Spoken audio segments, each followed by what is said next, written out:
От гала-концерта в Грозном участников отделял конкурсный отбор в 2 этапа. Из 103 претендентов, чтобы выступить на чеченской сцене, оказались отобраны всего 47. Все они из разных регионов и даже Казахстана. Организаторы фестиваля, говорят, стараются как можно чаще собирать участников вместе именно за пределами сцены, чтобы сложились дружеские отношения. Например, на экскурсии по городу или на совместном ужине.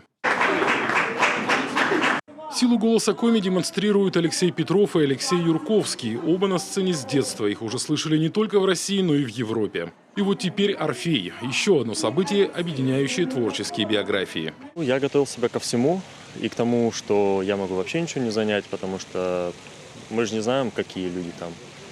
Но конкурс мне очень понравился. Я считаю, что были очень честными члены жюри, когда мы к ним подходили, чтобы узнать вообще, может быть, какие были недостатки, какие будут рекомендации.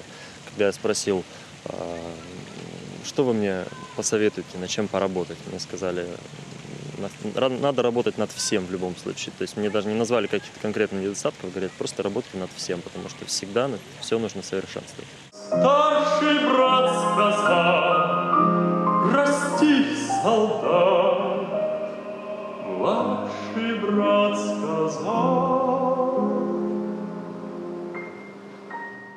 На фестивале памяти советского, азербайджанского и российского эстрадного и оперного певца, народного артиста СССР Муслима Магомаева наша республика принимает участие впервые, и сразу такой уровень – гран-при. Алексей Петров еще на заочном этапе отбора поразил жюри своими данными и стал претендентом на главный приз. В финале ему удалось перепеть 40 участников, включая финалиста телепроекта «Голос» Амирхана Умаева.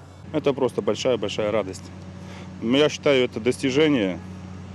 Все труды, все мое обучение, все старания вылились в эту победу. Но я лечу с тобой, словно я лечу.